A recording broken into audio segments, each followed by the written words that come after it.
دانت کا درد۔ ڈاکیا آیا، دادا کا خط لایا۔ راضی نے خط ابا کو دیا۔ ابا نے خط پڑھا۔ دادا نے خط میں لکھا تھا، دانت میں زور کا درد ہوا، ڈاکٹر کو دکھایا، دوا پی آرام آیا، اب دودھ ڈبل روٹی کھاتا ہوں، دلیا بھی پکواتا ہوں۔ دادی نے کہا ہے، راضی یہ خط سنے، روز دانت صاف کرے۔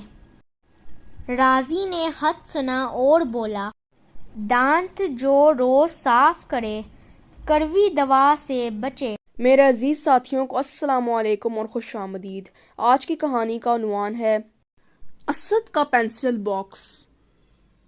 چلیں اس کہانی کو شروع کرتے ہیں۔ اسد بہت ذہین ہے، مگر اسے ہر وقت شرارتیں سوچتی رہتی ہیں۔ اس کے سب گھر والے اس سے پریشان رہتے ہیں۔ امی ابو اسے سمجھاتے رہتے ہیں۔ ایک دو دن تو اس پر ان باتوں کا اثر رہتا ہے، لیکن پھر وہ سب کچھ بھول کر کوئی نئی شرارت شروع کر دیتا ہے۔ اپنی چیزوں کی تو وہ بالکل پرواہ ہی نہیں کرتا۔ پینسل کی نوک بنانا شروع کرتا ہے تو اسے بنا بنا کر چھوٹا کر دیتا ہے، ربڑ کو میز پر رگڑ رگڑ کر توڑ ڈالتا ہے۔ ایک دن اسد کے پینسل باکس کے تمام ساتھی اس سے ناراض ہو گئے۔ اسکول میں بھی انہوں نے اس کی کوئی مدد نہیں کی۔ پینسل بولی، تم نے میری نوک بنا بنا کر مجھے چھوٹا کر دیا ہے، اب میں تمہارے کام نہیں آؤں گی۔ ربڑ بھی رونے لگا، تم نے میرے ٹکڑے ٹکڑے کر دیے، اب میں تمہارے کام نہیں آؤں گا۔ میرا بلیڈ خراب ہو گیا ہے۔ پینسل تراش بولا، تم نے مجھے اپنے منہ میں ڈال ڈال کر گیلا کر دیا ہے، اب میں تمہارے کام نہیں آؤں گا۔ رنگوں کے چاک بولے، تم نے ہمارا چورا چورا کر دیا ہے، ہم بھی تمہارے کام نہیں آئیں گے۔ ان کی باتیں سن کر اسد رونے لگا۔ اسد کے رونے کی آواز سن کر اس کی امی کمرے میں آئیں۔ امی بولیں، اسد بیٹا اٹھو، اسکول کا وقت ہو گیا ہے۔ اسد جاگ گیا اور بولا، امی میں نے آج بہت ہی برا خواب دیکھا ہے۔ میرے پینسل باکس کی سب چیزیں مجھ سے ناراض ہیں، کوئی بھی اسکول میں میری مدد نہیں کر رہا۔ امی بولی، بیٹا تم ان کا خیال رکھا کرو تو وہ تم سے ناراض بھی نہیں ہوں گی اور تمہارا کام بھی خوب اچھا کریں گی۔ اسد نے دل میں کچھ سوچا، اپنا پینسل باکس کھولا اور مسکرایا۔ اسے لگا جیسے اب یہ سب چیزیں اس کے کام آئیں گی۔ حسن کوثر۔ گرمی کی چھٹیاں ختم ہونے میں چند دن باقی تھے۔ عادل، علی، اسد اور دوسرے چند دوستوں کو ہارون نے اپنے گھر آنے کی دعوت دی۔ سارے ہی دوست چھٹیوں میں کہیں نہ کہیں گئے ہوئے تھے اور اب پرجوش طریقے سے اپنی سفر کی رویداد سنانے کو بے تاب تھے۔ ہر ایک اپنی کہانی دوسرے کو سنانے کے شوق میں بولے جا رہا تھا۔ اسد جو اس دفعہ کہیں نہیں گیا تھا بولا، اگر تم لوگ باری باری سناؤ تو بات زیادہ بہتر سمجھ میں آئے گی۔ یہ ٹھیک ہے، سب سے پہلے میں بتاتا ہوں، عادل نے کہا۔ ہم راولپنڈی سے بذریعہ ہوائی جہاز گلگت پہنچے۔ ایک رات یہاں گزار کر ہم ہنزا روانہ ہو گئے۔ سارا راستہ بے حد حسین تھا، لیکن جب ہم دینور ہوتے ہوئے کریم آباد پہنچے تو ایک نیا ہی منظر تھا۔ راکا پوشی کی خوبصورت برفانی چوٹی ہماری نگاہوں کے سامنے تھی۔ ہمیں کریم آباد پہنچ کر التت اور بلتت کے قلعے دیکھنے کا بہت شوق تھا۔ پہاڑ کی چوٹی پر سینکڑوں سال پرانے قلعے بے حد خوبصورت تھے۔ قلعے دیکھنے کے بعد ہم خنجراب کی طرف چلے۔ گلگت سے خنجراب کے راستے میں کئی گلیشیئر بھی پڑتے ہیں۔ پسو اور بتورا دنیا کے بڑے گلیشیئروں میں شامل ہیں۔ مارخون میں کچھ دیر ٹھہر کر ہم سوست پہنچے۔ ہم نے رات یہیں گزاری۔ اگلی صبح ہم دوبارہ خنجراب کی طرف روانہ ہو گئے۔ یہ دنیا کا بلند ترین درہ ہے۔ اس کی بلندی تقریباً 16,000 فٹ ہے۔ یہاں کی خوبصورتی دیکھنے کے قابل ہے۔ سوست اور خنجراب کے درمیانی علاقے کو خنجراب نیشنل پارک کا درجہ دے دیا گیا ہے، جہاں پہاڑی جانور آزادی سے پھرتے ہیں اور اپنے قدرتی ماحول میں رہتے ہیں۔ یہاں شکار کرنے پر پابندی ہے۔ ہم وہاں سے جلد ہی واپس آ گئے کیونکہ ایک تو شدید سردی تھی، دوسرے بلندی کی وجہ سے ہمیں سانس لینے میں مشکل پیش آ رہی تھی۔ اور یوسف تم سناؤ، تم تو کاغان گئے تھے نا، کیسی جگہ ہے؟ وقار نے پوچھا۔ زلزلے کے بعد اب وہاں کیسے حالات ہیں؟ رضوان نے بھی سوال کیا۔ وادی کاغان ایک پرفضا مقام ہے۔ یہاں سرسبز خوشنما وادیاں، جھیلیں، جھرنے اور چشمے موجود ہیں۔ ہمیں بالا کوٹ اور شوگراں کے راستے میں جگہ جگہ زلزلہ سے متاثرہ علاقوں میں رفاہی کام ہوتے نظر آئے۔ شوگراں بہت خوبصورت جگہ ہے۔ ہم نے یہاں رک کر کھانا کھایا اور پھر روانہ ہو گئے۔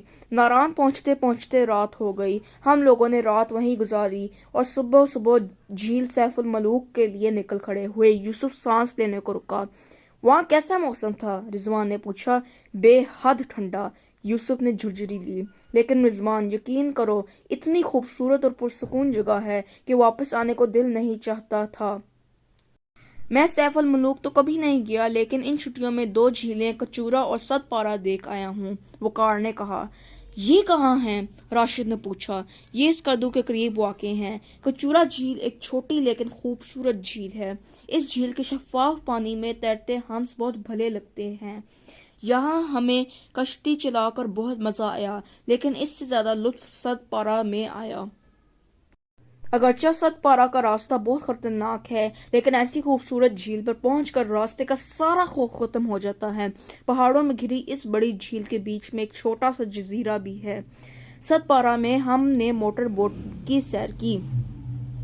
علی نے بتایا کہ وہ شاہراہ قراقرم کے راستے گلگت گیا۔ ایبٹ آباد سے چچا اور احسن بھی ان کے ساتھ شامل ہو گئے۔ ہم مانسہرہ، بشام، پتن، چلاس اور جگلوٹ ہوتے ہوئے گلگت پہنچے۔ اس سڑک پر جگلوٹ کے قریب ایک ایسی جگہ بھی آئی جہاں 3 پہاڑی سلسلے ہمالیہ، ہندوکش اور قراقرم ملتے ہیں۔ گلگت میں ہم دریائے گلگت کے کنارے ایک ہوٹل میں ٹھہرے۔ پہلے دن ہم ایک انتہائی دشوار گزار راستے سے نلتر گئے۔ سچ مجھے تو بہت ڈر لگا، لیکن وہاں پہنچ کر ایک الگ ہی دنیا نظر آئی۔ برفانی پہاڑی چوٹیوں کے علاوہ وہاں پر اسکیئنگ ٹریک بھی بنے ہوئے ہیں۔ اگلی صبح ہم کارگا گئے۔ یہ ایک پہاڑی ندی ہے جہاں ہم نے ٹراؤٹ مچھلی کا شکار کیا اور اسے بھون کر کھایا۔ کارگا کے نزدیک ہی ایک بلند پہاڑی چٹان پر مہاتما بدھ کا ایک قدیم بت کندہ ہے۔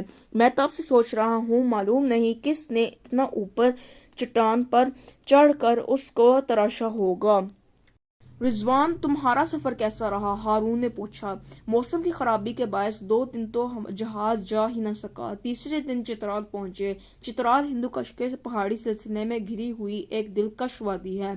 ترچ میر اور نوشک اس کی سب سے مشہور چوٹیاں ہیں۔ سرمئی بادلوں کے سائے میں یہ چوٹیاں بہت خوبصورت لگ رہی تھیں۔ شام تک ہم ہوٹل کے آس پاس کی تمام جگہیں گھوم چکے تھے۔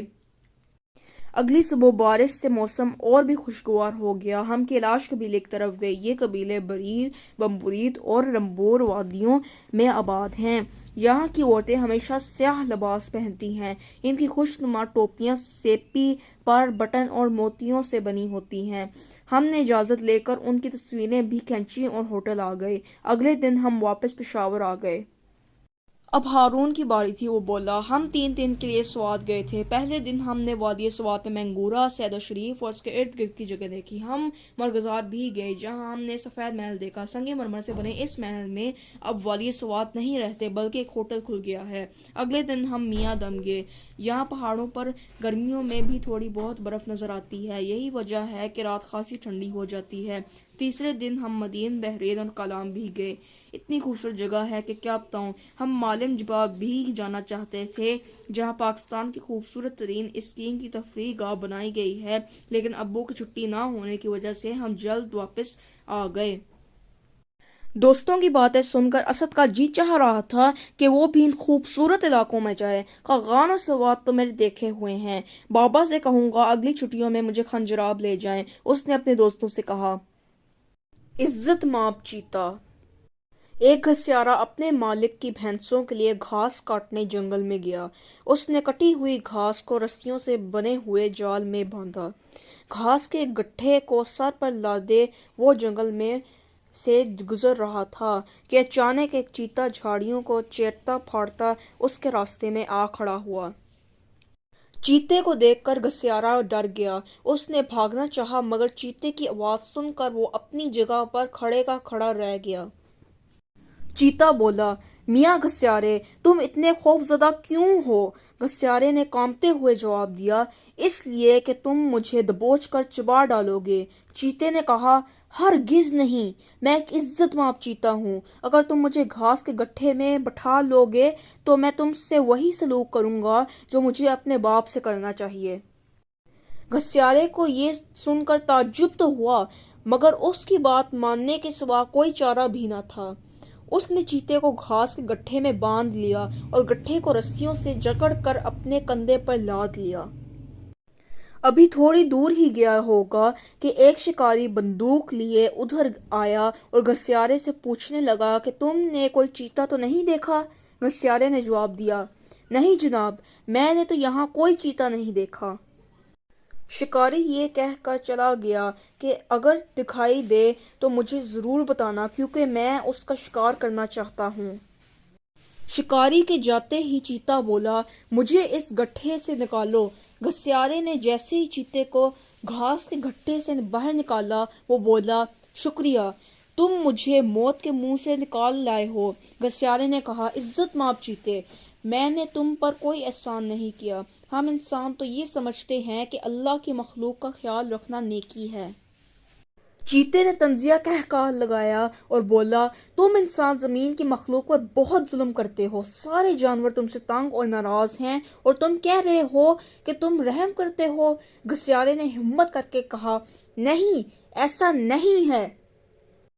چیتے نے گھسیارے کی بات کاٹتے ہوئے پاس ہی ایک درخت سے پوچھا کہ تم تو جنگل کے سب سے پرانے درخت ہو، بتاؤ کیا کہتے ہو؟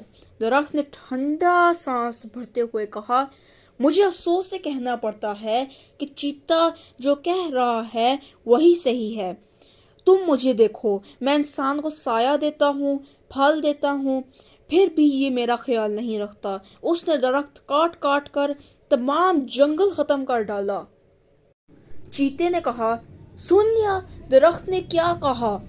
گھسیارا ہار ماننے کو تیار نہیں تھا، بولا، یہ کیا جانے نیکی کیا ہے، بدی کیا ہے، صحیح کیا ہے اور غلط کیا؟ اس کا تو سر بھی لکڑی کا ہے، چلو اس بوڑھی بھینس سے پوچھیں۔ چیتا مان گیا تو گھسیارے نے بھینس کو ساری کہانی سنائی۔ بھینس بڑے دکھ بھرے لہجے میں بولی، میں انسان کو دودھ دیتی ہوں، وہ پھر بھی مجھے چھڑیاں مارتا ہے۔ اتنے میں ایک گیدڑ وہاں آ گیا۔ گھسیارے نے کہا، عزت مآب چیتے، اب ذرا گیدڑ سے بھی مشورہ کر لو۔ گیدڑ نے ساری کہانی سنی تو بولا، عزت مآب چیتا درست فرما رہا ہے، جنگل کا کوئی بھی جانور انسان کے ہاتھوں محفوظ نہیں۔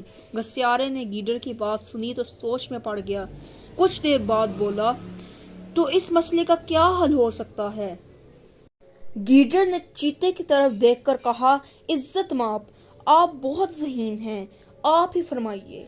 چیتا کچھ دیر سوچنے کے بعد بولا، یہ پل ہے جس کی وجہ سے شکاری یہاں آتے ہیں، اگر اس کو گرا دیں تو آئندہ جنگل کے جانور آزادی سے رہ سکیں گے، لیکن عزت مآب لوگ پھر پل بنا لیں گے۔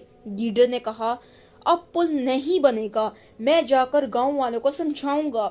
گھسیارے نے کہا اور پل توڑنے کے لیے قدم آگے بڑھا دیے۔